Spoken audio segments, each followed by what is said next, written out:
তো এখানে মানে একটা যেটা থাকবে এটা তো বেশি হবে না, এটা কম হবে, এটা অল্প সংখ্যক।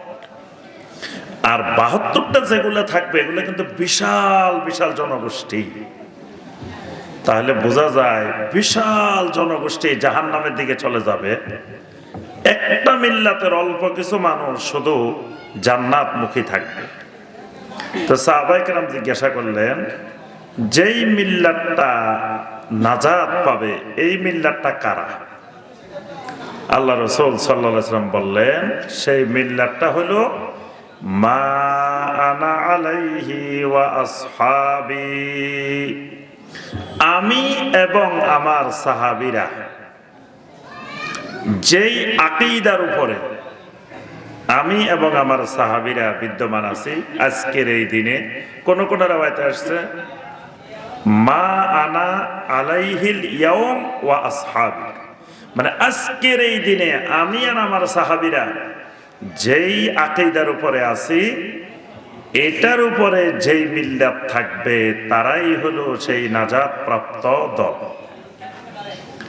তাহলে বোঝা যায় যে কিয়ামতের আগে নাজাত প্রাপ্ত একটা দল থাকবে, একটা মিল্লাত থাকবে। কিন্তু নবী সাল্লাল্লাহু আলাইহি ওয়াসাল্লাম এটার নাম বলেন নাই। তো এটার নাম যদি নবী সাল্লাল্লাহু আলাইহি ওয়াসাল্লাম বলে দিতেন তাহলে সবাই এই নামটা লাগাইতো। নবী সাল্লাল্লাহু আলাইহি ওয়াসাল্লাম যদি বলতেন এটার নাম হবে এটা, তাহলে দেখতেন যে সব দলের নাম হয়তো এটা। তো নবী সাল্লাল্লাহু আলাইহি ওয়াসাল্লাম নাম না বলে এদের বৈশিষ্ট্য বলে দিয়েছেন যে এদের বৈশিষ্ট্যটা হবে এরকম, যে এদের আকীদাটা হবে, এদের মানহাজটা হবে আমার এবং আমার সাহাবীদের মতো। এটা হলো এদের বৈশিষ্ট্য। এখন এদের সংখ্যা কেমন হবে, মানে এদের দলটাই কি বড় হবে নাকি এদের দলটা ছোট হবে? নবী সাল্লাল্লাহু আলাইহি ওয়াসাল্লাম আরেকটা হাদিসের মধ্যে বলেন, লা তাযালু তাইফাতুম মিন উম্মতি যাহিরিনা আলাল হক,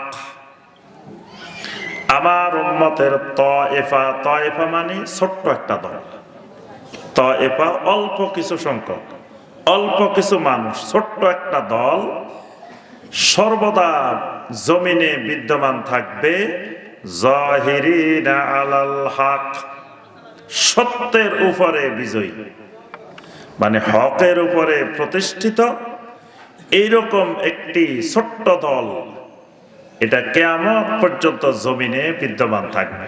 সুবহানাল্লাহ। অর্থাৎ এই ক্ষুদ্র দলটা তাইফাটা জমিন থেকে একেবারে বিলুপ্ত হবে না, এটা সব সময় থাকবে কিয়ামত পর্যন্ত, কিয়ামতের আগ পর্যন্ত থাকবে। তাহলে এই হাদিসে নবী সাল্লাল্লাহু আলাইহি ওয়াসাল্লাম এখানে আরো অনেক কথা বলছেন, লা ইয়াদুররুহুম মান খাযালাহুম, এদেরকে কেউ নিচ্ছিন্ন করতে চাইলেও এদেরকে নিচ্ছিন্ন করতে পারবে না, ক্ষতিগ্রস্ত করতে পারবে না, এরা হকের উপরে বিদ্যমান থাকবেই। পৃথিবীর এক জায়গা না এক জায়গায়, এক দেশে না এক দেশে, যে কোনো জায়গায় থাকবে। তাহলে এই হাদিস দ্বারা বোঝা যায় ওই নাজাত প্রাপ্ত দলের লোকদের সংখ্যা বেশি হবে না, অল্প হবে। নবী সাল্লাল্লাহু আলাইহি ওয়াসাল্লাম আরো ইঙ্গিত দিয়েছেন, বাদা আল ইসলামু গারিবান ওয়া সায়াউদু কামা বাদা ফাতুবা লিল গুরাবা। নবী সাল্লাল্লাহু আলাইহি ওয়াসাল্লাম বলেন, ইসলামটা শুরু হয়েছে, সূচনা হয়েছে অল্প কিছু সংখ্যক অপরিচিত লোকের মাধ্যমে। গারিবান মানে প্রবাসী, অপরিচিত লোক, অল্প কিছু সংখ্যক লোক। আবার সায়াউদু কামা বাদা, ইসলাম যেভাবে শুরু হয়েছে আবার ফিরেও আসবে অচিরেই সেইভাবে। মানে অল্প কিছু সংখ্যক লোক দিয়ে ইসলাম শুরু হয়েছে, আবার কিয়ামতের আগে প্রকৃত ইসলামের অনুসারীর সংখ্যা এরকম অল্প হয়ে যাবে। ফাতুবা লিল গুরাবা, এই অল্প সংখ্যক অপরিচিত সাধারণ মানুষ, এখানে গোরাবার কথার মধ্যে অনেক কথা আছে, গারিবানের মধ্যে অনেক ব্যাখ্যা আছে। এখানে যে মানুষগুলো থাকবে, প্রভাবশালী লোকেরা এখানে কম থাকবে, এখানে থাকবে না। কারণ প্রভাবশালী লোকেরা হকের উপরে থাকতে পারবে না। কেন পারবে না? ধরেন যিনি সম্পদশালী উনি চিন্তা করবে আমি যদি হকের উপরে থাকতে যাই তা আমার তো সম্পদই থাকবে না। যিনি বিভিন্ন পদে আছে, চেয়ারে আছে, উনি চিন্তা করবে হকের উপরে থাকতে গেলে তো আমার চেয়ারে থাকবে না, কারণ হকপন্থী লোক কয়জন, তো এদের ভোটে কি আমি চেয়ারম্যান থাকতে পারবো, মেম্বার থাকতে পারবো, এমপি থাকতে পারবো? কিছু থাকা সম্ভব না। তো সুতরাং এই দলে এই মতে থাকা যাবে না, মানুষ বেশি যেদিকে আমাকে সেদিকে থাকা লাগবে। ব্যবসায়ী চিন্তা করবে যে আমি যদি এদের পক্ষে কথা বলি তা আমার তো ব্যবসা বাণিজ্য চলবে না, কারণ আমার জিনিস এরা কয়জন মানুষ, তো এরা কি কিনবে? সুতরাং এই অল্প সংখ্যক মানুষের এই দলে বড় কোনো ব্যবসায়ী থাকবে না, বড় কোনো অফিসার থাকবে না, বড় কোনো আপনার পদ পদবীর লোকেরা এখানে থাকবে না। কারণ এই হক এমন এক জিনিস, এই হক অনুসন্ধান করতে গেলে, হককে মেনে নিলে প্রথম নম্বরে আপনার যেই পদে আছেন সে পদ চলে যাবে, চেয়ার চলে যাবে। আমাকে এক জায়গায় এক মাহফিলে দাওয়াত দিছে, তো মাহফিলের ব্যবস্থাপনা করতেছেন মেম্বার সাহেব। তো মেম্বার সাহেবের কাছে গ্রামের লোকেরা এসে বলতেছে, তোমার কি সামনে নির্বাচন করার ইচ্ছা নাই? তুমি ওনাকে এনে কেন মাহফিল করাইতেছ? তুমি যদি ওনাকে দিয়ে মাহফিল করাও তো তোমারও তো আমরা ভোট দিব না। অর্থাৎ তুমি এইদিকে গেলে তোমার আর ভোট পাওয়ার সম্ভাবনা, মেম্বার হওয়ার সম্ভাবনা নাই। হ্যাঁ, তাহলে তার চেয়ারের উপরে আঘাত এসে গেছে। তাহলে পৃথিবীতে কয়জন মানুষ পাওয়া যাবে যে তার চেয়ারের লোভ ছেড়ে হকের দিকে আসবে? তারপরে আপনার এই যে আমাদের টঙ্গী মাজুখানের ওই মুরব্বীর কথা আমি সব জায়গায় বলি। মুরব্বী যখন হজে গেছেন, হজে যায় কাবার ইমামদেরকে, মদিনার ইমামদেরকে ফলো করছেন। উনি বলেন যে আমি সবসময় কাবার ইমামেরা কেমনে সালাত আদায় করে, কাবার ইমামেরা কেমনে কি করে, মদিনার ইমামেরা কি করে, আমি সারাক্ষণ যাই সামনে বসে থাকতাম তাদেরকে দেখার জন্য। দেখার পরে আমি সিদ্ধান্ত নিলাম যে ওনারা যেটা করেন এটাই হক, এটাই সঠিক।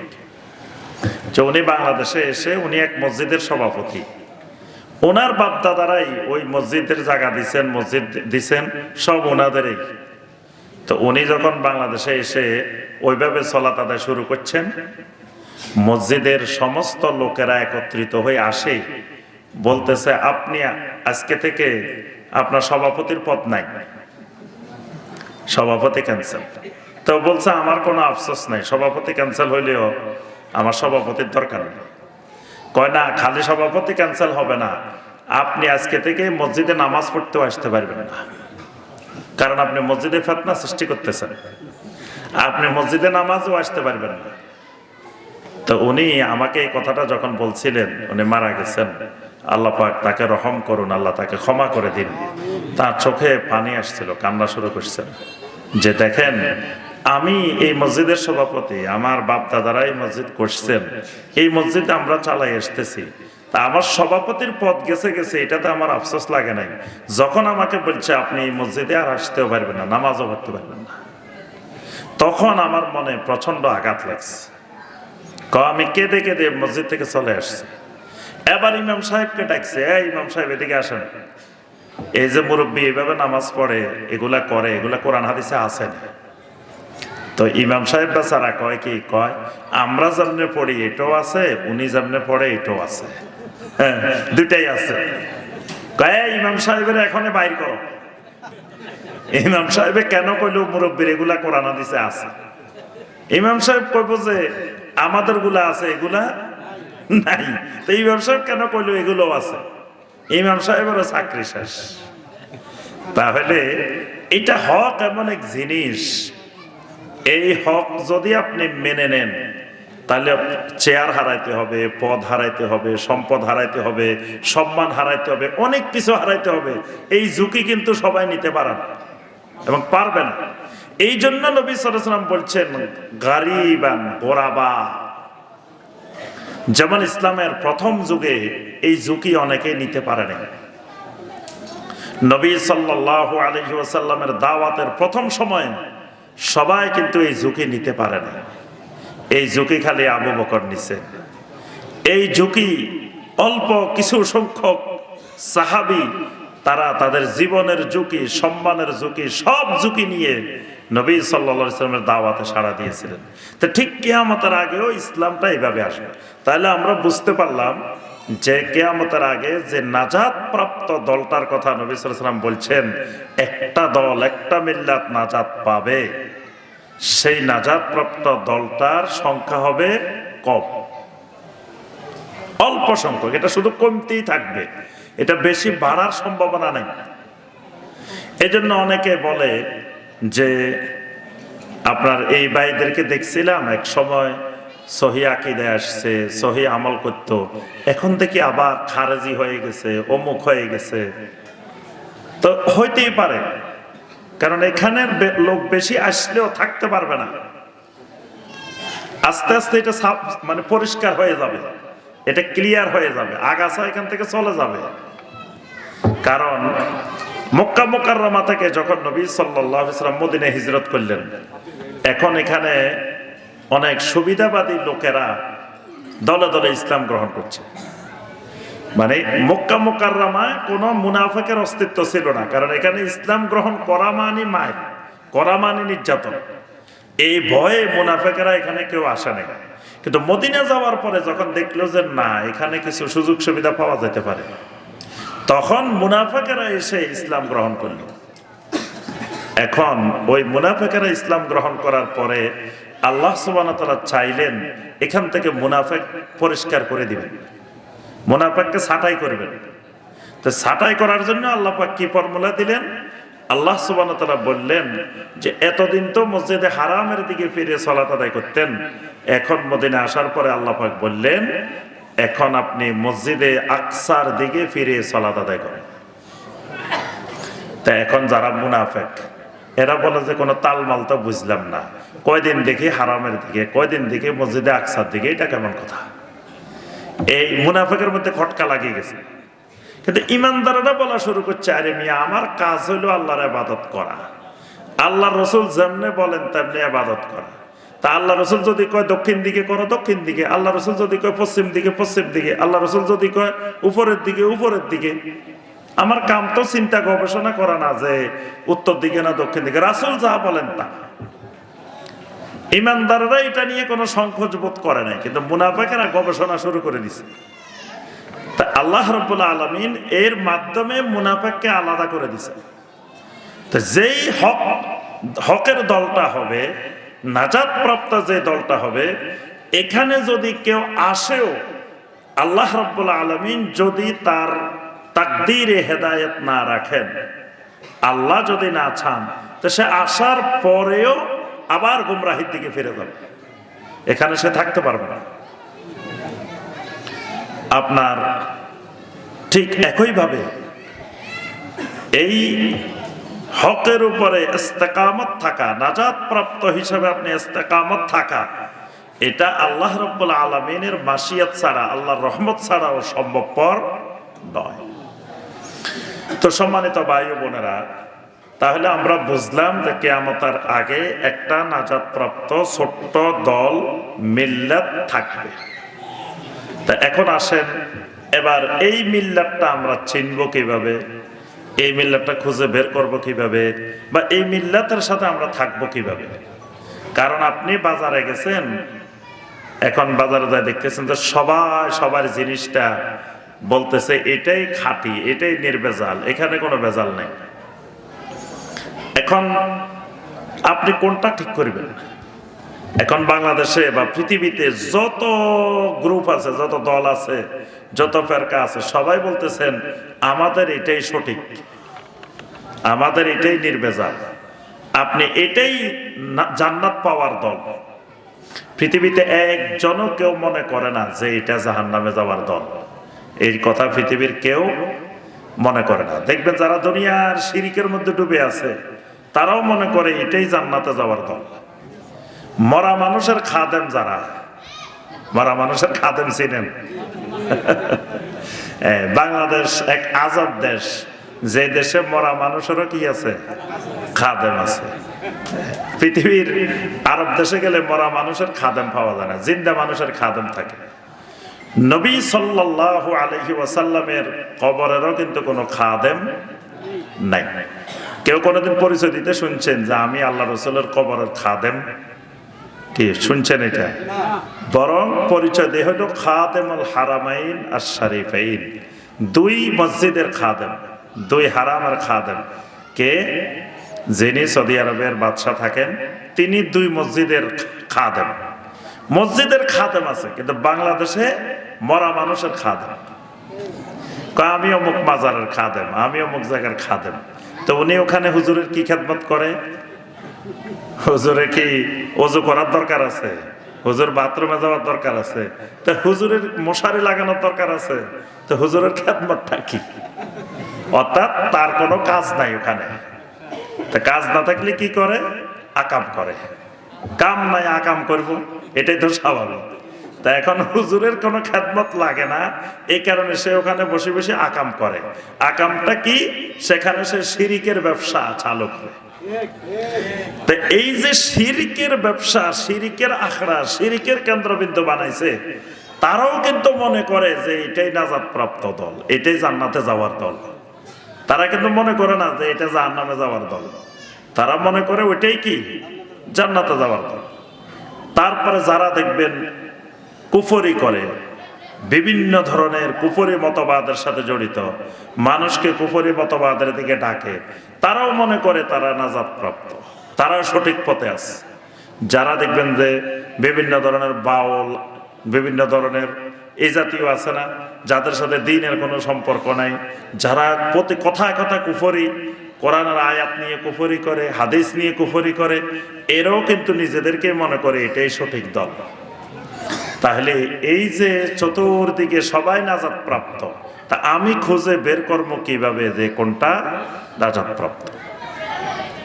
এটা কোন ব্যক্তির বা কোন দলের নাম দেখে দেখে বের করার উপায় নেই। আর আল্লাহ এবং আল্লাহ রাসূল নাম দেখে দেখে খুঁজে বাইর করতেও বলেন নাই যে এই নাম যাদের দেখবা তাদেরকে খুঁজে বাইর করবা, এরকম বলা হয়নি। নাম কত রকমের হইতে পারে।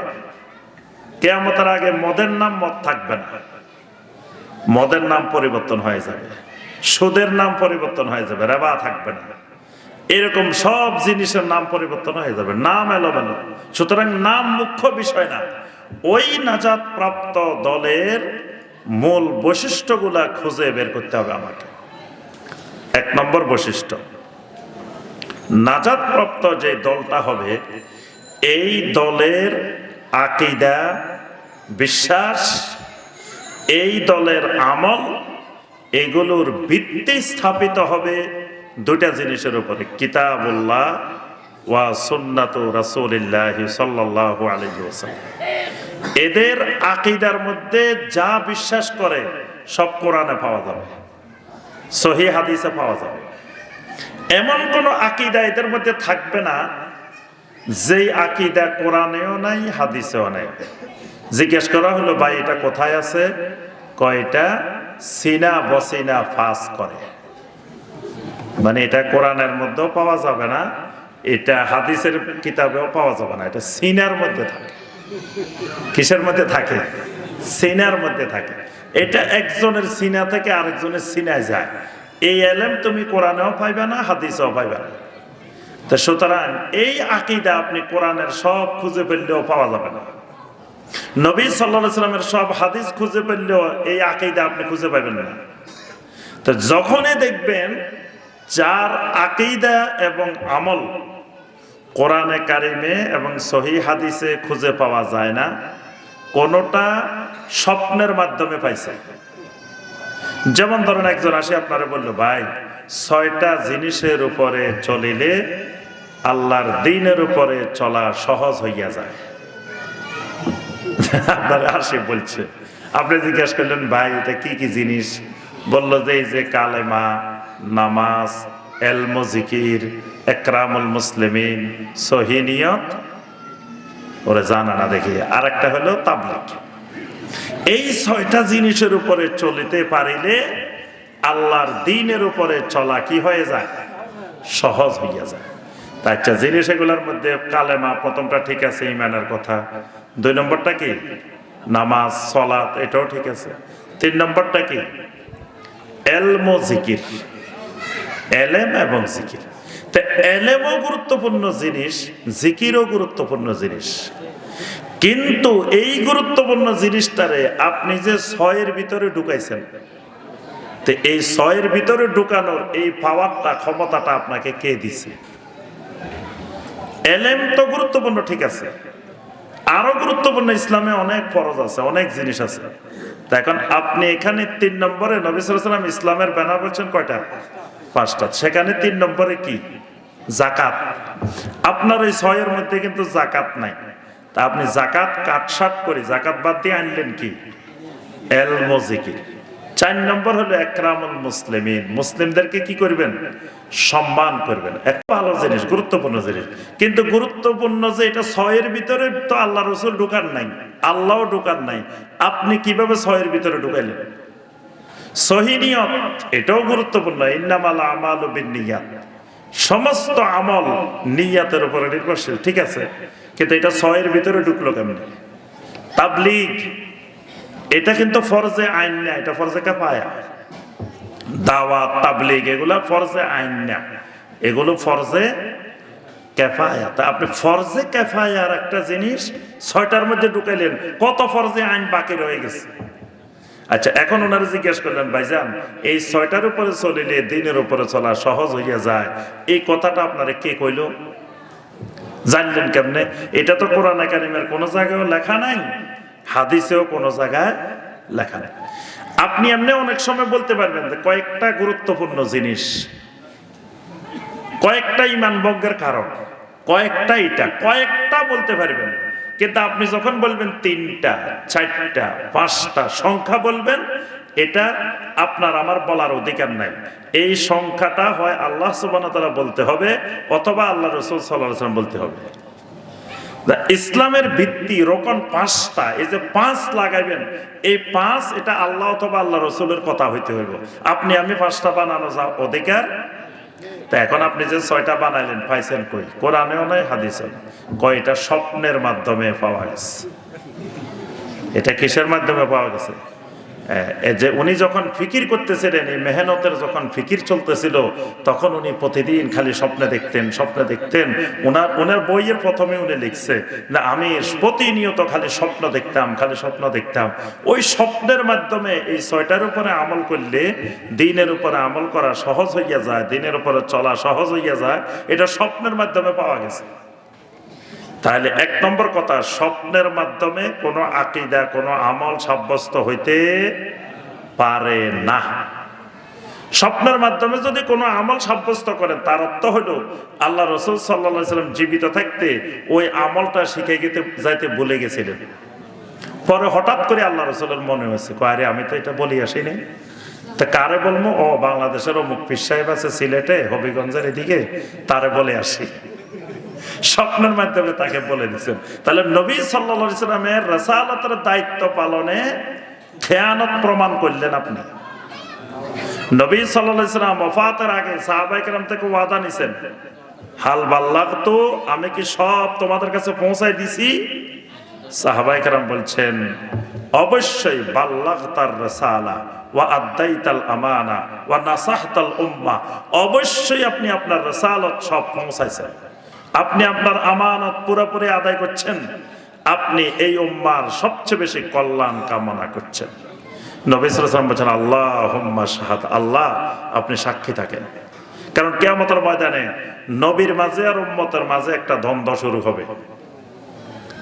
উম্মতরা বলবে, আমরা তো উনারে দেখিই নেই জীবনে কোনোদিন, উনি তো আমাদের কাছে আসেন নাই। নূহ আলাইহিস সালাম 950 বছর দাওয়াত দিছেন, তার উম্মতরা বলবো, কই আমরা তো এই লোকের দেখিই নেই জীবনে কোনোদিন, আমাদের বাড়ির কাছে দিয়ে তো দেখি নেই, দেখলে তো আমরা ঈমান আনতাম, কিন্তু আমাদের কাছে আসে না। অথচ এরা কি করতো? নূহ আলাইহিস সালাম দাওয়াত দিলে কানের মধ্যে আঙ্গুল দিয়ে রাখতো, ওয়াস্তাগশাউ সিয়াবাহুম, কাপড় দিয়ে মুখ ঢেকে রাখতো, কিন্তু কিয়ামতের দিন অস্বীকার করে। এই জন্য নবী সাল্লাল্লাহু আলাইহি ওয়াসাল্লাম উম্মত থেকে ওয়াদা নিছেন, তাহলে নবী সাল্লাল্লাহু আলাইহি ওয়াসাল্লাম যা কিছু ইসলামের বিষয় আছে জীবিত অবস্থায় আমাদেরকে দেখাই গেছেন, শিখাই গেছেন। সুতরাং নবী সাল্লাল্লাহু আলাইহি ওয়াসাল্লামের ওফাতের পরে স্বপ্নের মাধ্যমে নবী সাল্লাল্লাহু আলাইহি ওয়াসাল্লাম কোনো কিছু জীবনে কোনোদিন আমাদেরকে কোনো আকীদা কোনো আমল শিখাবেন না। তাহলে প্রথমে আপনি বুঝতে পারবেন, যদি এদের আকীদা মানহাজ বা এদের আমল স্বপ্নের উপরে প্রতিষ্ঠিত হয়, তাহলে এটা কখনো নাজাতপ্রাপ্ত দলের লক্ষণ না। দেখতে যত লম্বা টুপি হোক, লম্বা জুব্বা হোক, লম্বা দাড়ি হোক, কারণ এগুলো হকের মানদণ্ড না। কিন্তু হকের মানদণ্ড ভিতরে, হকের মানদণ্ড উপরে না। আপনার আব্দুল্লাহ বিন উবাইয়া মুনাফিকরা যারা ছিল, এদেরকে তো উপরে দিয়ে দেখলে মনে হইতো কত বড় বুজুর্গ, কত বড় আল্লাহওয়ালা মনে হইতো না কি? এদের পাগড়ি জুব্বা এদের সব দেখলে অনেক আশ্চর্যজনক মনে হইতো। এদের চেহারা দেখলে অনেক আশ্চর্যজনক মনে হইতো, এত সুন্দর চেহারা। তাহলে প্রথম কথা, এই নাজাতপ্রাপ্ত দলটার আলামত হবে এদের প্রত্যেকটা আকীদা কোরআনে কারিমে সরাসরি থাকতে হবে। কারো ব্যাখ্যা আকীদা হবে না, স্বপ্ন আকীদা হবে না, কাশফ আকীদা হবে না। কাশফ চেনেন? কাশফ চেনেন না? কয় আমাদের আল্লাহর ওলি, উনি কাশফওয়ালা ওলি। মানে ওনার জিকির করতে করতে ওনার 10টা লতিফা খুলে এখন কাশফ খুলে গেছে। কাশফ মানে উনি এখন চোখ বন্ধ করলে অনেক দূর দেখে। উনি আসমানেও দেখে, জমিনেও দেখে, সব জায়গায় দেখে। ওনার মুরিদ এখান থেকে 1000 মাইল দূরে, উনি এখানে ওযু করতেছে, দেখতেছে ওখানে মুরিদ কালেমা পড়তে পারতেছে না। উনি এখান থেকে বদনামারি বলতেছে যে এই তুমি বিনা দলিলে বলো আল্লাহ এক। 1000 মাইল দূরের থেকে মুরিদ শুনে গেছে যে হুজুরে নির্দেশ দিছে। দেখেন এত বড় আলেম, ফির না হইলে কালেমা নিয়ে ঈমান নিয়ে কবরে যেতে পারতো না। তাহলে হুজুরে এখান থেকে দেখলো কেমনে? এটার নাম কাশফ। এটার নাম হলো কি? কাশফের মাধ্যমে যদি কোনো আকীদা আমল সাব্যস্ত হয়, এটা হকপন্থী না, এটা নাজাতপ্রাপ্ত দল না। দর্শনের মাধ্যমে, ফিলোসফির মাধ্যমে যদি কারো আকীদা আমল সাব্যস্ত হয়, এটা নাজাতপ্রাপ্ত দল না। আকলের মাধ্যমে যদি কারো আকীদা আমল সাব্যস্ত হয়, আকল বুঝেন? বর্তমানে আকলবাদীদের খুব প্রাধান্য সমাজে, মানে এই ফিতনা মহামারী আকারে ছড়াই পড়ছে। কমন সেন্স, আকল মানে বিবেক, বলে যে না এটা তো আকলের সাথে মিলে না, এটা কমন সেন্সের সাথে মিলে না, তাহলে এটা হাদিস সহি হইলেও বাদ। আমি একদিন উত্তরা 11 নম্বর সেক্টর মসজিদে খুতবা দিছি। খুতবার পরে এক মুসল্লি আসি আমাকে ধরছে, উনি মালয়েশিয়া পিএইচডি করে। তো মুসল্লি আসে পরিচয় দিচ্ছে, পরিচয় দিয়ে আমাকে বলতেছেন আপনি যে একটা হাদিস বলছেন, হাদিসটা তো ঠিক নেই। তো কোন হাদিস ঠিক নেই? কয় আপনি যে হাদিসটা বলছেন এটা হুরায়রা বর্ণনা করছে। হুরায়রা মানে আবু হুরায়রা রাদিয়াল্লাহু তাআলা আনহুকে সে বিকৃত করে বলতেছে হুরায়রা। আচ্ছা, এই হুরায়রা শুনি আমি বুঝছি সে রোগে ধরে গেছে, ভাইরাসে আক্রান্ত হয়ে গেছে। এবার আমাকে এসে বলতেছে যে হাদিসটা কইছেন এটার মধ্যে আপনি বলছেন 50 ওয়াক্ত নামাজ আল্লাহ প্রথম ফরজ করছে, তারপরে কমাইতে কমাইতে কি 5 ওয়াক্ত হয়েছে। তো আপনার কমন সেন্স দেখেন, বিবেকে চিন্তা করে দেখেন, 50 ওয়াক্ত যদি ফরজ হয় তো 24 ঘন্টার মধ্যে আপনি 50 ওয়াক্ত কেমনে আদায় করতেন? 24 ঘন্টা আপনি 50 ওয়াক্ত কেমনে পড়তেন? তা আমি বললাম যে এই হাদিসটা তো সহিহ আল বুখারীর হাদিস। এই লোকটিকে হু ইজ বুখারী, মানে বুখারীও মানা না। আচ্ছা, এরপরে কয় তা আপনি আমার সাথে বসেন, আপনাকে আমি বুঝাই দিই। তা আমি বললাম যে ভাই আপনার সাথে 1 সেকেন্ডও বসার প্রয়োজন নাই।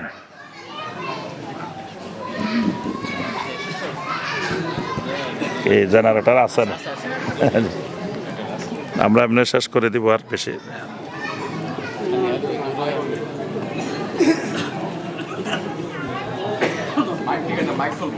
মাইক চলতেছে কই? যে আলহামদুলিল্লাহ, তাহলে আমরা আলোচনা চলতে থাক, অসুবিধা নাই ইনশাল্লাহ। তা আমরা যে বিষয়টা বলছিলাম, তো উনি বলছেন যে 50 ওয়াক্ত সালাত 24 ঘন্টার মধ্যে কেমনে আদায় করবে, এটা তো আকলে ধরে না, কমন সেন্সে ধরে না, হাদিস সহি হইলেও এটা মানবে না। তাহলে এটা নাজাতপ্রাপ্ত দলের আলামত না, এটা বিভ্রান্ত বাতিল ফেরকার আলামত। যে কোরআন হাদিসের কোনো কিছু আকল দিয়ে, কমন সেন্স দিয়ে আপনার ওজন করা, এটাকে মাফা, যে এটা আকলে ধরলে, কমন সেন্সে ধরলে এটা মানবে না হয় মানবে না। তাহলে এক নম্বর কথা, নাজাতপ্রাপ্ত দল যেটা হবে এটার আকীদা আমল সাব্যস্ত হবে কিসের উপরে? কি আমার কথাটা বুঝতে পারছেন? কিসের উপরে হবে? কিতাবুল্লাহি ওয়া সুন্নাতু রাসূলিল্লাহি সাল্লাল্লাহু আলাইহি ওয়াসাল্লাম। নবী সাল্লাল্লাহু আলাইহি ওয়াসাল্লাম বারবার আমাদেরকে বলছেন, এবং বিদায় হজের ভাষণেও নবী সাল্লাল্লাহু আলাইহি ওয়াসাল্লাম বলছেন যে আমি তোমাদের কাছে ওয়া আনা তারিকুন ফীকুম সাকালাইন, কোন হাদিসে বলছেন তারাকতু ফীকুম আমরাইন, তোমাদের কাছে আমি দুটা জিনিস রেখে যাচ্ছি, যদি তোমরা লান তাদিল্লু ইন তামাসসাকতুম বিহিমা, কোন হাদিসে আসছে লান তাদিল্লু মা ইন ইতাসামতুম বিহিমা, এই দুটাকে যদি শক্ত করে দৃঢ় করে ধরে রাখো কখনো তোমরা গোমরাহ হইবে না। একটা হলো কিতাবুল্লাহ আর একটা হলো ওয়া সুন্নাতু নাবিয়্যিহি। কিতাবুল্লাহ আর সুন্নাত রাসূল, এই দুইটাকে বানাইতে হবে আকীদা এবং আমলের ভিত্তি, ফাউন্ডেশন। এটাই হলো নাজাত প্রাপ্ত দলের মূল আলামত। তাহলে যাদের মাহফিলে গেলে কথা হয় কল আল্লাহ তাআলা কল রাসূলুল্লাহ সাল্লাল্লাহু আলাইহি সাল্লাম, মনে করবেন এইটাই সে নাজাত প্রাপ্ত দলের মাহফিল। যাদের মাহফিলে গেলে কথা হয় অমুক বুজুর্গ কি বলছেন, অমুকের স্বপ্নে কি দেখছেন, অমুকের কিচ্ছা কাহিনী, তারপরে বিভিন্ন জাল হাদিসের কিচ্ছা কাহিনী, মাঝে মাঝে বিভিন্ন ধরনের গান, বুঝবেন এইটা সেই নাজাত প্রাপ্ত দলের আলামত হইতে পারে না। দুই নম্বর কথা, নাজাত প্রাপ্ত দলের সাথে নবী সাল্লাল্লাহু আলাইহি ওয়াসাল্লাম কিন্তু খালি নিজের কথা বলেন না, বলছেন মা আনা আলাইহি ওয়া আসহাবি, আমার সাহাবীরা। সাহাবীদেরকে নবী সাল্লাল্লাহু আলাইহি ওয়াসাল্লাম সম্পৃক্ত করছেন। এই সাহাবীদের আরেক নাম হলো সালাফ, সাহাবায়ে কেরাম হলো সালাফ, মানে এই পুরা উম্মতের কিয়ামত পর্যন্ত যত মানুষ আসবে এদের সালাফ হলেন সাহাবায়ে কেরাম। সুতরাং এই সাহাবায়ে কেরাম যেভাবে দিন বুঝেছেন ঠিক হুবহু ওইভাবে দিন বুঝা, দিন মানা, এটা এই নাজাতপ্রাপ্ত দলের লক্ষণ। মানে নাজাতপ্রাপ্ত দল আপনি চিনবেন কেমনে? এটা চিনার লক্ষণ হলো এরা কোরআন বুঝবে সাহাবীদের মতো, হাদিস বুঝবে সাহাবীদের মতো, ইসলামটা বুঝবে সাহাবীদের মতো, দিনটা বুঝবে সাহাবীদের মতো। সাহাবীদের বুঝের বাহিরে এদের নিজস্ব কোনো বুঝ নাই দিন মানার ক্ষেত্রে। এটা হলো এই নাজাতপ্রাপ্ত দলের আলামত। আমি কয়েকটা উদাহরণ দিলে আপনারা বুঝতে পারবেন। এই ব্যাপারে কোরআনে কারিমের অনেক আয়াত আছে, হাদিস আছে, আমরা সময়ের কারণে ওইদিকে যাচ্ছি না। আল্লাহ পাক কোরআনে কারিমে আমাদেরকে সূরা আল বাকারার 137 নম্বর আয়াতে বলছেন ফাইন আমানু বিমিসলি মা আমানতুম বিহি ফাকাদ ইহতাদাও, যদি তোমরা ঈমান আনো আমার নবীর সাহাবীরা যেরকম ঈমান আনছে তাহলে তোমরা হেদায়েতের উপরে থাকবা। মানে তোমাদের ঈমানটা হইতে হবে সাহাবায়ে কেরামের ঈমানের মতো। আল্লাহ রাব্বুল আলামিন আমাদেরকে নির্দেশ দিয়েছেন যে জান্নাত পাইতে হইলে, জান্নাতের সুসংবাদ পাইতে হইলে সূরা তাওবার 100 নম্বর আয়াত, ওয়াস-সাবিকুনাল আউয়ালুনা মিনাল মুহাজিরিনা ওয়াল আনসার ওয়াল্লাযীনা তাবাউহুম বিইহসান, ওয়াল্লাযীনা তাবাউহুম বিইহসান, যারা সাহাবায়ে কেরামদেরকে, ওই আনসার মুহাজিরদেরকে ইহসানের সাথে ইত্তেবা করবে, এদের জন্য আল্লাহ পাক জান্নাত তৈরি করে রেখেছেন। সুবহানাল্লাহ। এরকম অসংখ্য আয়াত এবং হাদিস আছে। তো মূল কথা দেখেন, নবী সাল্লাল্লাহু আলাইহি ওয়াসাল্লাম যেই নাজাতপ্রাপ্ত দলের পরিচয় দিয়েছেন সেখানে বলছেন ওয়া আসহাবি, আমার সাহাবীরা। তাহলে সাহাবীদেরকে বাদ দিয়ে আপনি কোরআন বুঝতে পারবেন না, হাদিস বুঝতে পারবেন না, দিন বুঝতে পারবেন না, কোনো কিছু বোঝার সুযোগ নেই। যদি বুঝেন গোমরাহির দরজা খুলে যাবে। এই জন্য নবী সাল্লাল্লাহু আলাইহি ওয়াসাল্লাম বলছেন আমি নবী হইলাম সাহাবীদের জন্য রক্ষা কবচ, আমানাতুল্লি আসহাবি, আর আমার সাহাবীরা হলো আমার উম্মতের জন্য রক্ষা কবচ।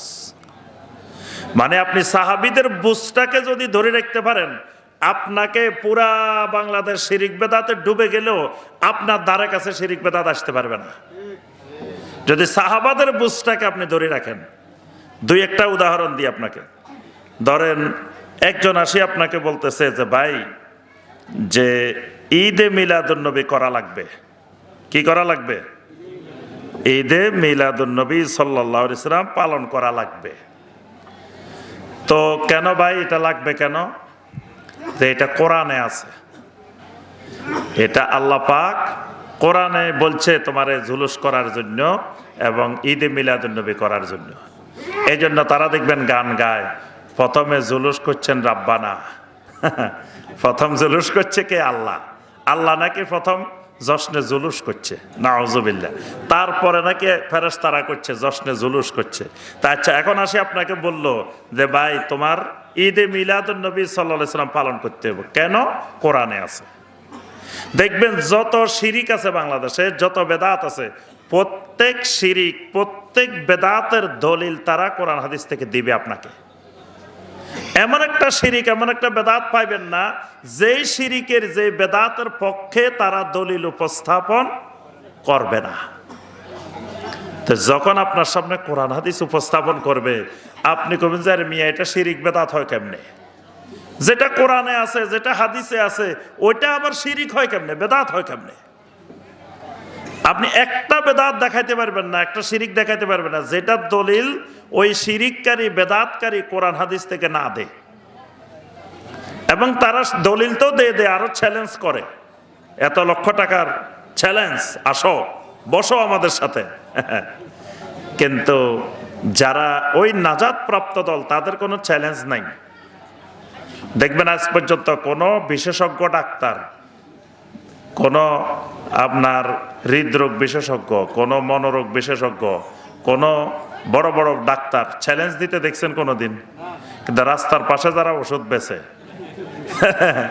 এদের চ্যালেঞ্জ দেখলে 10 লক্ষ টাকার চ্যালেঞ্জ, কোন MBBS ডাক্তার থাকলে আসো, বিফলে বলল ফেরত। তারপরে দেখেন আজকে 10 বছর চ্যালেঞ্জ দিয়ে রাখছি, আজ পর্যন্ত একজন ডাক্তার আমার সামনে এই চ্যালেঞ্জের মোকাবেলা করতে আসতে পারে নাই। তাহলে বড় ডাক্তার কিন্তু কোনোদিন চ্যালেঞ্জ দেন নাই। এই নাজাত প্রাপ্ত দলের অনুসারী যারা হবে, তারা কোনোদিন জাতিকে চ্যালেঞ্জ দিবে না। এখানে চ্যালেঞ্জের কিছু নাই। তোমার সামনে কোরআন আছে, কারণ আল্লাহ পাক কোরআনকে কিয়ামত পর্যন্ত হেফাজত করবেন, এটা আল্লাহর দায়িত্ব। তাহলে কোরআনটা অবিকৃত অবস্থায় আমারও সামনে আছে, তোমারও সামনে আছে। খালি কোরআনকে আল্লাহ হেফাজত করেন নাই, সুম্মা ইন্না আলাইনা বায়ানা, কোরআনের ব্যাখ্যা, কোরআনের তাফসিরকেও আল্লাহ হেফাজত করছেন। এজন্য কোন আয়াতের তাফসির সাহাবীরা কেমনে করছেন, আপনার সামনেও আছে, আমার সামনেও আছে। দেখবেন তাফসির খুললে ইবনে কাসির খোলেন, তাবারি খোলেন, কুরতুবী খোলেন, এখানে কোন আয়াতের তাফসির সাহাবীরা কেমনে করছেন সব আছে। আল্লাহ পাক তাফসিরটাকে হেফাজত করছেন। আবার কোরআনে কারীমের মূল ব্যাখ্যা নবী সাল্লাল্লাহু আলাইহি ওয়াসাল্লামের হাদিস, হাদিস নিয়ে এত ষড়যন্ত্রের পরেও আল্লাহ রাব্বুল আলামিন সহিহ হাদিসগুলোকে হেফাজত করছেন। তাহলে আমার আপনার সামনে সত্যিকারের দিন বোঝার জন্য কোরআনে কারিমটা অবিকৃত অবস্থায় আছে, নবী সাল্লাল্লাহু আলাইহি ওয়াসাল্লামের সহিহ হাদিসগুলো বিদ্যমান আছে, সাহাবায়ে কেরাম কেমনে কোরআনের কোন আয়াত বুঝছেন সেই তাফসীরটাও আমার আপনার সামনে আছে।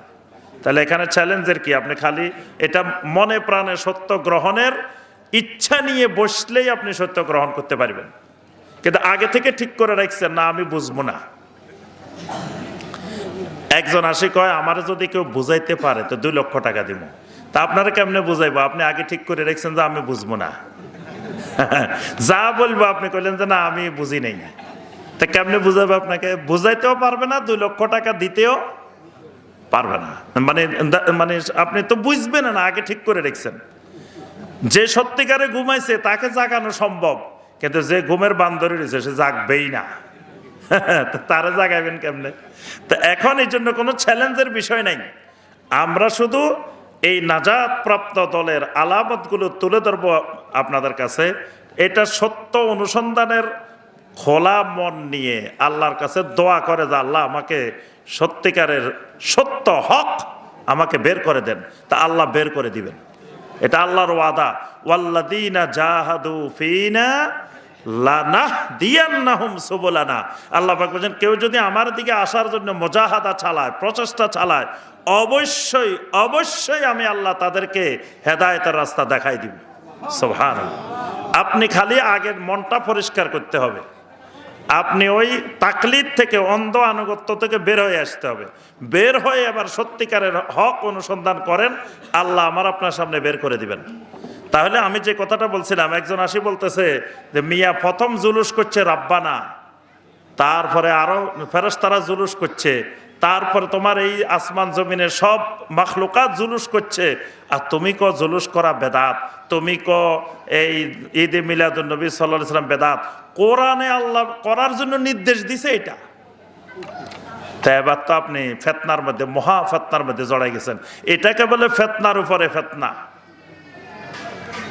মানে এক সময় শিরিক করলে, বেদাত করলে দলিল ছিল না, এখন আপনাকে শিরিক বেদাতের পক্ষে কোরআনের দলিল দিয়ে দিচ্ছে। তাহলে আবার মহা ফিতনার মধ্যে আপনি পড়ে গেছেন। এখন এটা থেকে বাঁচার উপায় কি?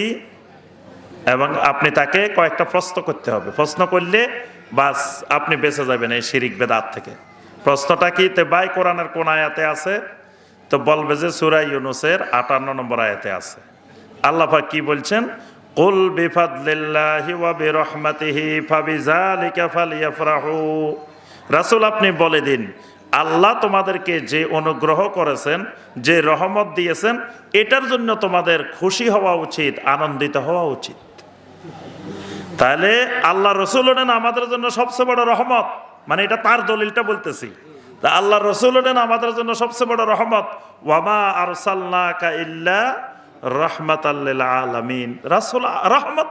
তা আল্লাহ এত বড় রহমত দিছে, আল্লাহ বলেন ফালিয়াফরাহু, খুশি হও। তা আমি ঈদ বানাবো, খুশি করবো। এটা তো কোরআনের নির্দেশ। এখন কথা হইল, শাইখুল ইসলাম ইবনে তাইমিয়া রাহমাহুল্লাহ বলেন যে বেদাতের দলিল হলো মাঝখানের একটু খণ্ড অংশ। তো যখন বেদাতি তোমাকে কোনো একটা বেদাতের দলিল কোরআনের আয়াত দিয়ে বা হাদিস দিয়ে দিবে, তুমি তাকে বলবা ভাই থামিও না, আগে একটু আগেরটা পড়ো অথবা পরেরটা পড়ো। তো তার বেদাতের জবাব ওখানে এসে যাবে। এই জন্য যেমন আপনার মুসা আলাইহিস সালাম হারুন আলাইহিস সালামকে আল্লাহ বলতেছেন লা তাখাফা ইন্নানি মাআকুমা। মুসা, হারুন তুমি ভয় করিও না, আমি তোমাদের সাথে আছি। বেদাতি কয় তো দলিল পাওয়া গেছে আল্লাহ মুসার সাথে আছে, হারুনের সাথে আছে, তাহলে আল্লাহ সব জায়গায় আছে। তো শাইখুল ইসলাম ইবনে তাইমিয়া রাহমাহুল্লাহ বলেন বেদাতিকে বলো যে এখানে থামছো কেন, আগাইতে থাকো। এরপরে আল্লাহ সুবহানাহু ওয়া তাআলা বলছেন যে আসমাউ ওয়া আরা, যে মুসা এবং হারুন আমি তোমাদের সাথে আছি। কেমনে আছি? আসমাউ ওয়া আরা, আমি তোমাদের সবকিছু শুনতেছি, সবকিছু দেখতেছি। তাহলে আবার বেদাতি জবাব এখানে হয়ে গেছে। আল্লাহ সাথে থাকেন কেমনে? শোনার মাধ্যমে, দেখার মাধ্যমে। আচ্ছা, এখন উনি বলল যে সূরা ইউনূসের 58 নম্বর আয়াতে ঈদে মিলাদুন নবীর কথা আছে। তা এখন আপনি জিজ্ঞাসা করলেন যে ভাই এই আয়াতটা পুরা তেলাওয়াত করেন। তো এর আগে দিয়ে যখন তেলাওয়াত করবে তখন আল্লাহ পাক বলছেন ইয়া আইয়ুহান নাস قد جاءتكم موعظة من ربكم وشفاء لما في الصدور وهدى ورحمة للمؤمنين। ও মানুষেরা, তোমাদের কাছে তোমার রবের পক্ষ থেকে একটা উপদেশ বানিয়ে এসে গেছে, যেটা তোমাদের অন্তরের সব রোগগুলাকে শেফা দিয়ে দিবে। এটা মুমিনদের জন্য হেদায়েত এবং রহমত। এটা কিসের কথা বলছেন আল্লাহ পাক? কোরআনের কথা বলছেন। কোরআন আল্লাহ বলছে ও মানুষেরা, তোমাদের প্রতি আল্লাহর বড় রহমত, তোমাদেরকে আল্লাহ কোরআন দিছেন। এরপরে আল্লাহ বলছেন এই যে আল্লাহ কোরআনটা দিছেন, এটার জন্য তোমরা নিজেরা আনন্দিত হওয়া উচিত যে তোমরা আহালুল কোরআন, কোরআনওয়ালা জাতি, কোরআনওয়ালা উম্মাহ। এখানে কিন্তু নবী সাল্লাল্লাহু আলাইহি ওয়াসাল্লামের জন্মের সাথে এই আয়াতের নিকটতম দূরতম কোনো সম্পর্ক নাই। এখন বেদাতি আয়াত এটা আনি আপনাকে লাগাই দিছে। আচ্ছা, এখন তাকে বেদাতিকে দুইটা প্রশ্ন করবেন। প্রথম প্রশ্ন, ভাই আয়াত এটা কি এখন নাজিল হয়েছে না সাহাবীদের সময় ছিল? তো বেদাতি কি বলবে? সাহাবীদের সময় ছিল। আয়াত এটা তো আর এখন নাজিল হয় না, সাহাবীদের সময়ও আয়াত এটা ছিল। আচ্ছা, ছেলে আবার দ্বিতীয় প্রশ্ন যে ভাই সাহাবীরা ঈদে মিলাদুন নবী করছে কিনা, জশ্নে জুলুস করছে কিনা? তো বলবে যে না, করে নাই। কোনো বেদাতই বলতে পারবে না সাহাবীরা করছে, এটা তো বলার সুযোগ নেই।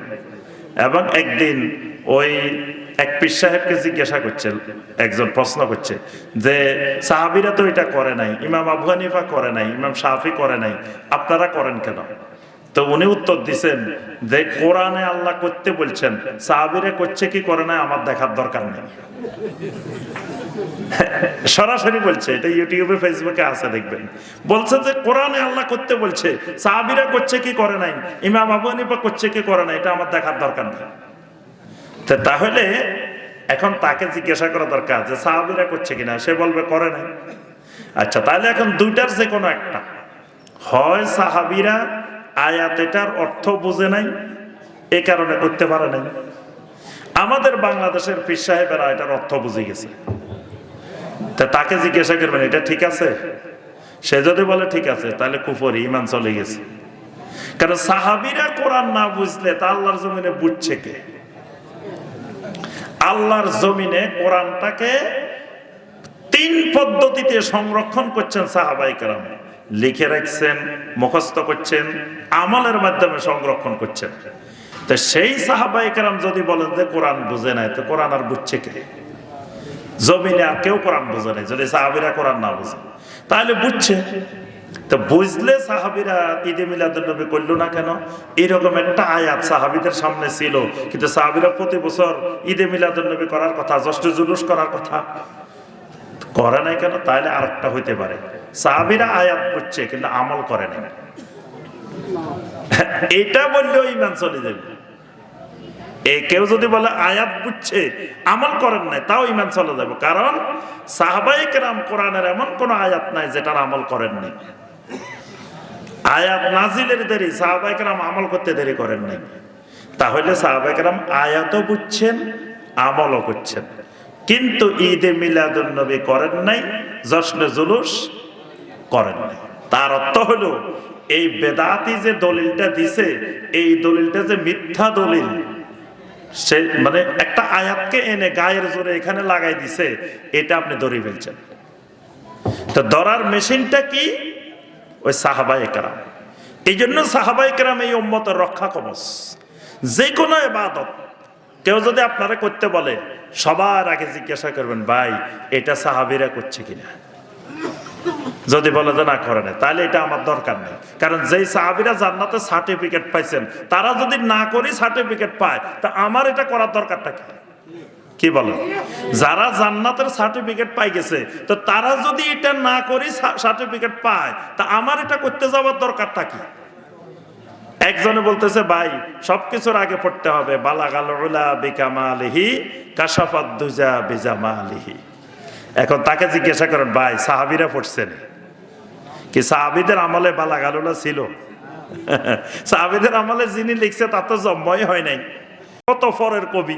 তাহলে সাহাবীরও বালাগাল উলা পায় নাই, তাবেইনে কেরাম পায় নাই, তাবিন পায় নাই, ইমাম আবু হানিফা রাহমাতুল্লাহ আলাইহি পান নাই, ইমাম শাফি রাহমাতুল্লাহ আলাইহি পান নাই, কেউ তো পান নাই।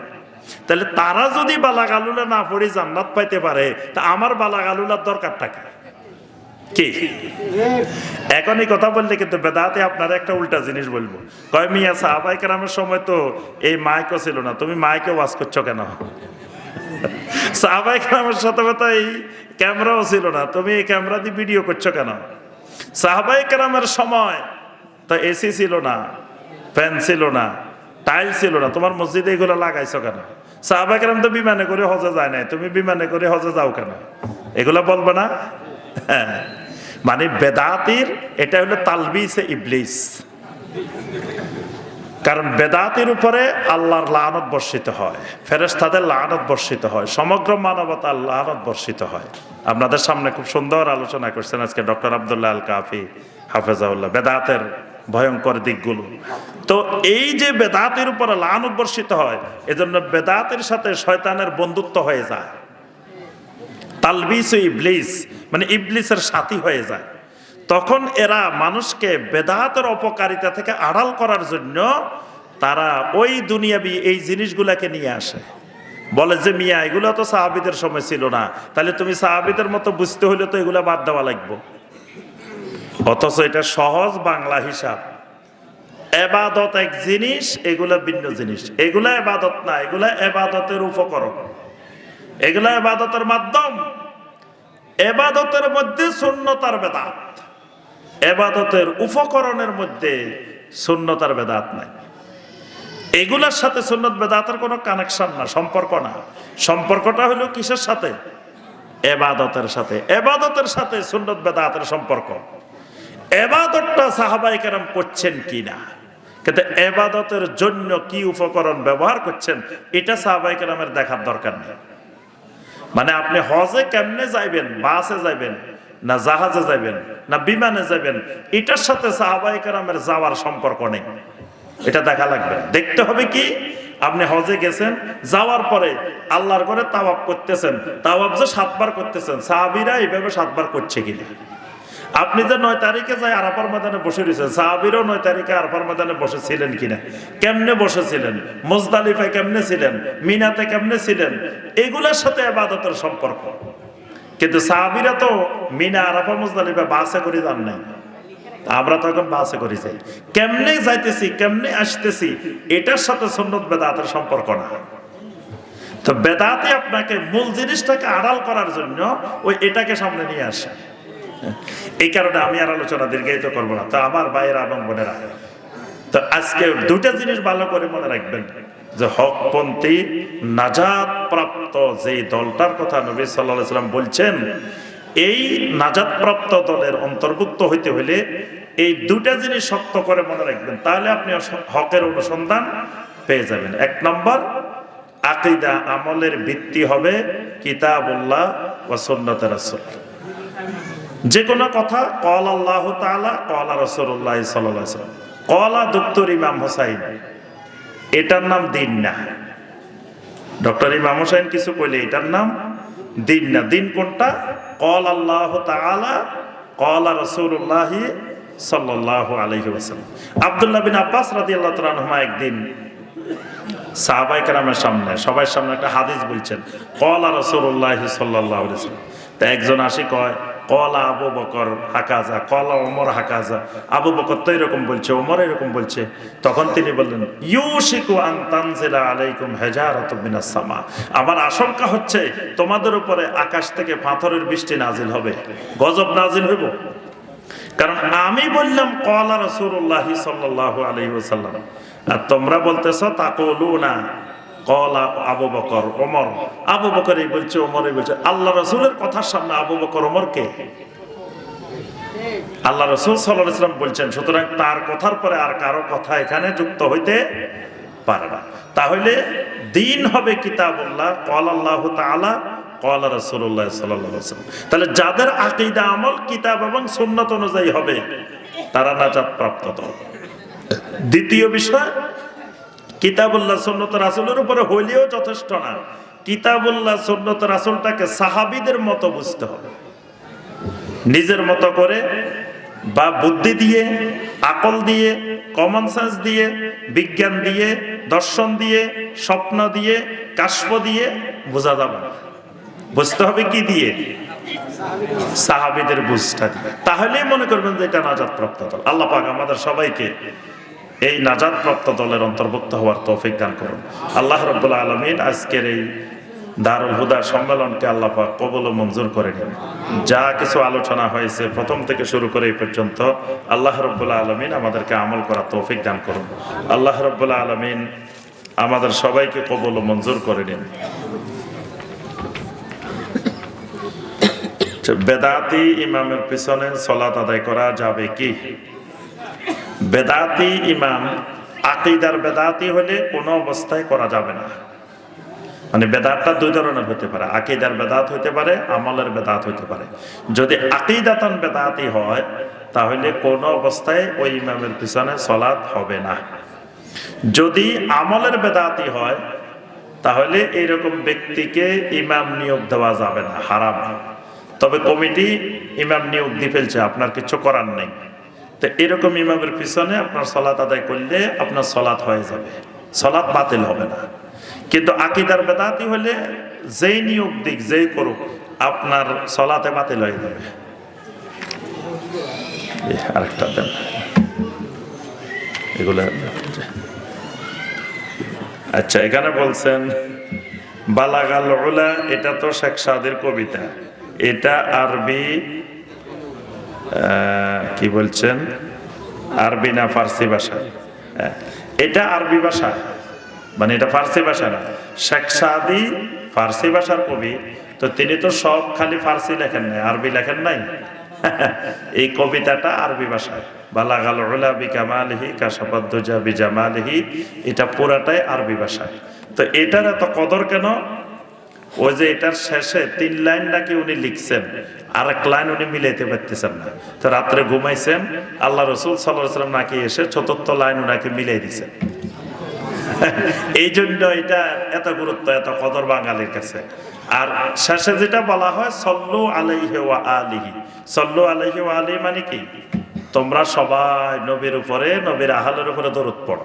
তা আমিও বলতেছি সল্লু আলাইহি ওয়া আলিহি, আপনারাও কইতেছেন কি সল্লু আলাইহি ওয়া আলিহি। তার অর্থ হলো আমি আপনাদেরকে কমান্ড করতেছি, আপনারা আমাকে কমান্ড করতেছেন যে আল্লাহ রসুলের উপরে দরুদ পড়ো, দরুদ পড়ো। সবাই সবাইরে অর্ডার করতেছে, কিন্তু কেউ পড়তেছে না।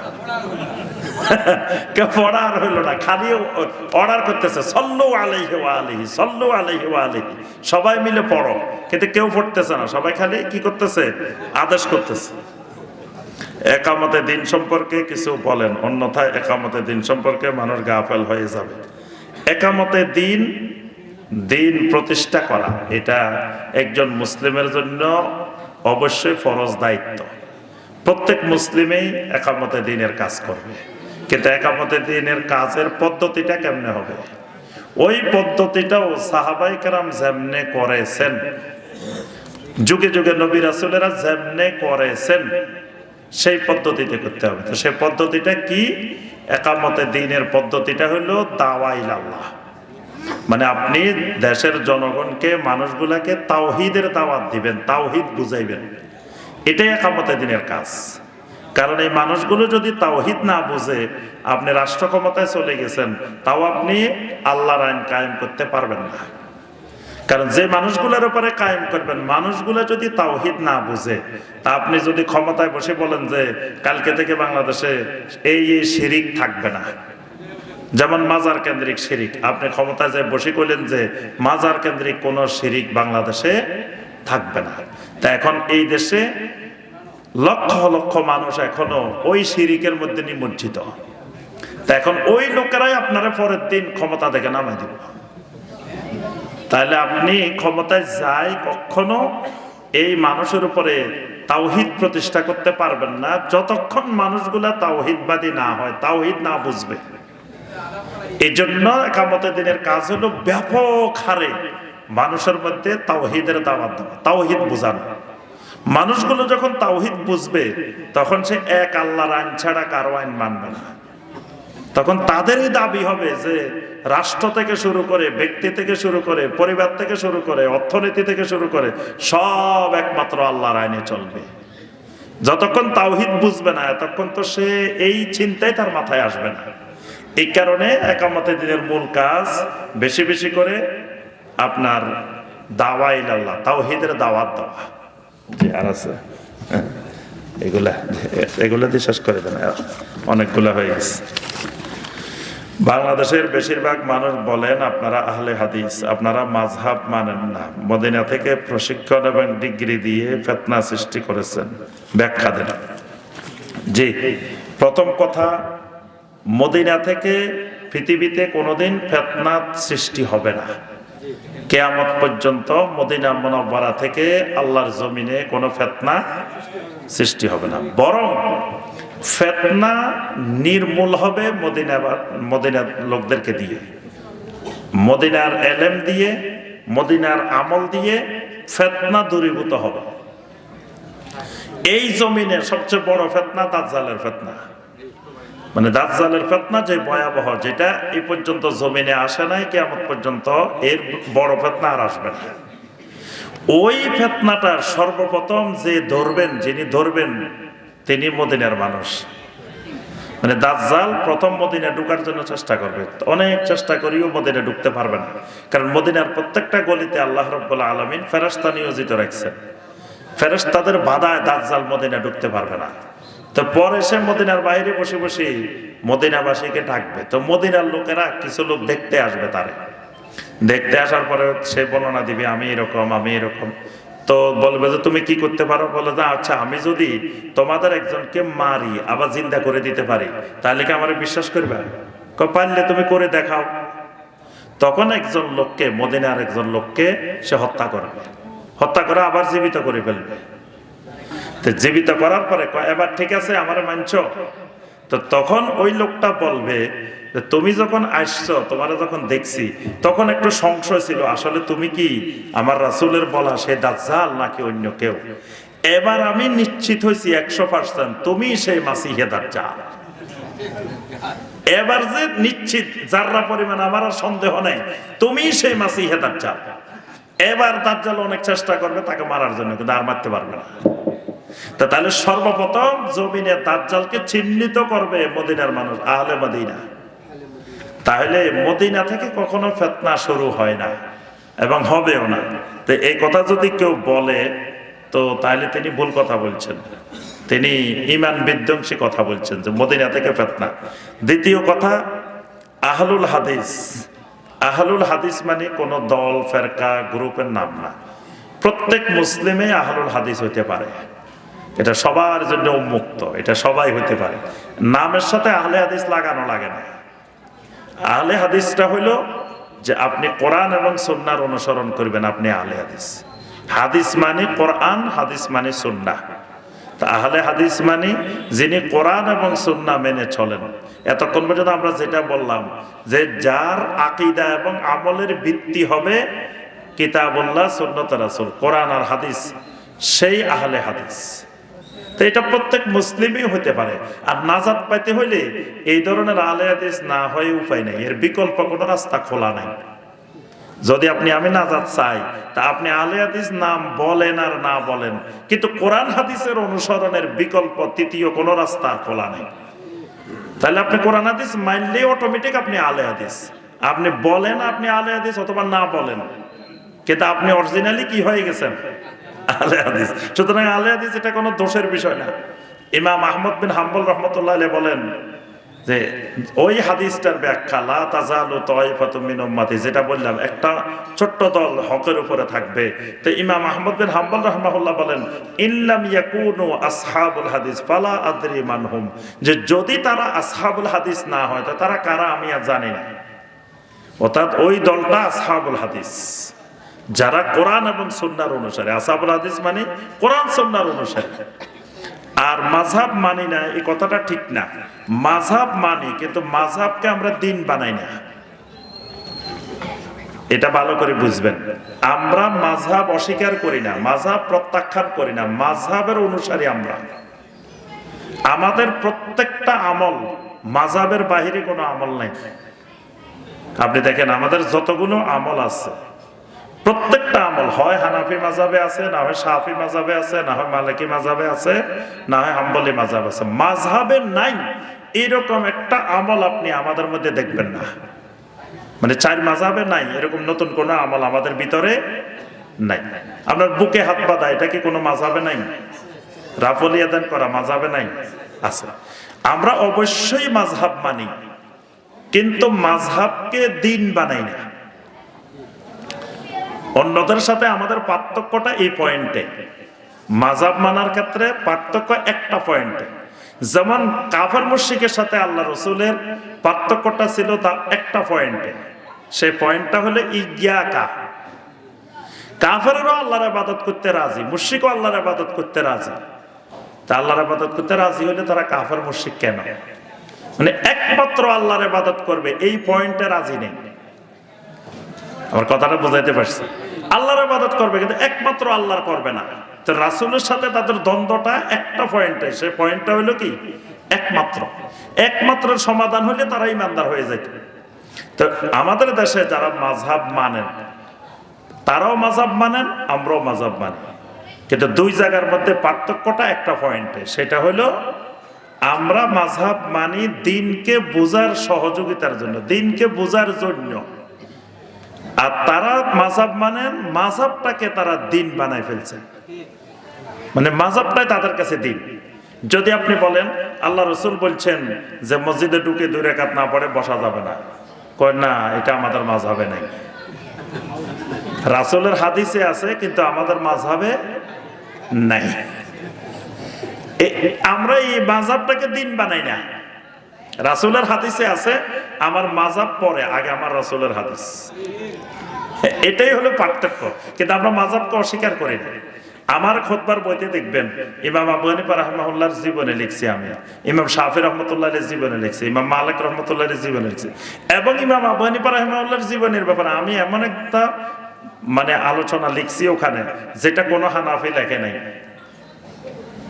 সেটা হলো কি, যে ইমাম আবু হানিফা রাহমাহুল্লাহর ব্যাপারে ওই জমানার যারা আপত্তি করছেন তাদের জবাব লিখছি আমি ওখানে। ইমাম আবু হানিফা রাহমাহুল্লাহর পক্ষে আমি জবাবগুলো লিখছি ওই খুতবার বইয়ের মধ্যে দেখবেন। তো এটা কিন্তু আমি কোনো হানাফি ফকিদের, হানাফি আলেমদের কিতাবে পাই নাই যে আবু হানিফা রাহমাতুল্লাহির বিরুদ্ধে এই অভিযোগগুলো আসছে, যে তারা এগুলো জবাব লিখছেন বাংলা ভাষায়। এরকম বই আমি অনেক খুঁজছিলাম ওই সময়, কিন্তু পাই নাই। তো তাহলে আমরা ইমাম আবু হানিফা রাহমাতুল্লাহকে অবশ্যই মানি। এবং আমাদের দেখেন বাংলাদেশ জমিয়তে আহলে হাদিসের সম্মানিত সেক্রেটারি জেনারেল শায়েখ ডক্টর শহীদুল্লাহ খান মাদানী হাফেজাহুল্লাহ, তিনি পিএইচডি করছেন ইমাম আবু হানিফা রাহমাতুল্লাহির উপর। তাহলে আমরা ইমাম আবু হানিফা রাহমাতুল্লাহকে মানি, সম্মান করি, কিন্তু আল্লাহ রসুলের চেয়ে তাকে উপরে স্থান দিই না। আমরা রাসূলের সামনে কারোর স্থান দিই না। ইমামদেরকে ডাইনে রাখি, বামে রাখি, সামনে আমার রাসূল। আর যারা রাসূলের কথার চাইতে আবু হানিফা রাহমাতুল্লাহর কথাকে প্রাধান্য দিবে, তারা রাসূলের সামনে আবু হানিফাকে দাঁড় করায় দিচ্ছে। এবং আবু হানিফা রাহমাতুল্লাহর নামে তারা জঘন্য জঘন্য মিথ্যা কথা বানাই বলছে যে আবু হানিফা রাহমাতুল্লাহ 40 বছর আশার নামাজেরও যদি ফজরের নামাজ পড়ছে, এটা করছে, এটা করছে। এগুলো আবু হানিফা রাহমাতুল্লাহকে ছোট করার জন্য করছে, এগুলো তার সম্মান বাড়ায় না। আচ্ছা, এখানে তো প্রশ্ন, এগুলো উত্তর দিতে গেলে সারা রাত চলে যাব। আচ্ছা, নিজেকে কিভাবে পরিবর্তন করা যায়? আমি প্রত্যেকদিন প্রস্তুতি নিই, আজকে থেকে নামাজ পড়বো, কিন্তু সম্পূর্ণ নামাজ পড়তে পারছেন। আপনি তাওবা করে আল্লাহর দিকে ফিরে আসবেন, আল্লাহর কাছে দোয়া করবেন, আল্লাহ পাক সহযোগিতা করবেন, আল্লাহ পাক আপনাকে রহম করবেন ইনশাআল্লাহ। সরকারি কোষাগার হতে বেতনভুক্ত সরকারি ব্যাংকের ঋণ বিভাগ ব্যতীত রেমিটেন্স ও সাধারণ ব্যাংকিংয়ে চাকরি করা যাবে কিনা? মূল কথা হলো, যেই প্রতিষ্ঠান সুদভিত্তিক ব্যাংক, ওই সুদভিত্তিক ব্যাংকের শাইখ বিন বাজ রাহমাহুল্লাহর ফতোয়া হইল আপনার দারওয়ানও হওয়া যাবে না, বাবুর্চিও হওয়া যাবে না, সেটার আপনি ড্রাইভারও হওয়া যাবে না। যদি বলেন যে আমি তো সুদের কাজ করি না, অন্য কাজ করি, কিন্তু প্রতিষ্ঠানটা সুদের, আপনি ওই সুদের প্রতিষ্ঠানের কর্মচারী, হয়তো কাজ করেন অন্য ডিপার্টমেন্টে, এটাও শরীয়তে অনুমোদিত না। কারণ আপনি তাআওয়ানু আলাল বিররি ওয়াত তাকওয়া ওয়ালা তাআওয়ানু আলাল ইসমি ওয়াল উদওয়ান, গুনাহ এবং সীমা লঙ্ঘনের কাজে একজন আরেকজনকে সহযোগিতা করা যাবে না। তা আপনি ওই প্রতিষ্ঠানের গাড়ি চালান মানে আপনি ওই প্রতিষ্ঠানকে সহযোগিতা করেন। যেটা আমরা আর প্রশ্নে না যাই, রাত অনেক হয়ে গেছে। আল্লাহ রাব্বুল আলামিন আমাদের সবাইকে আমল করার তৌফিক দান করুন। আল্লাহ সুবহানাহু ওয়া তাআলা আমাদের সবাইকে অন্তরের সকল রোগ ব্যাধিগুলো দূর করে দিন। আল্লাহ পাক যতদিন আমাদেরকে বাঁচিয়ে রাখেন, ইসলামের উপরে বাঁচিয়ে রাখেন। দুনিয়া থেকে বিদায় নেওয়ার সময় আল্লাহ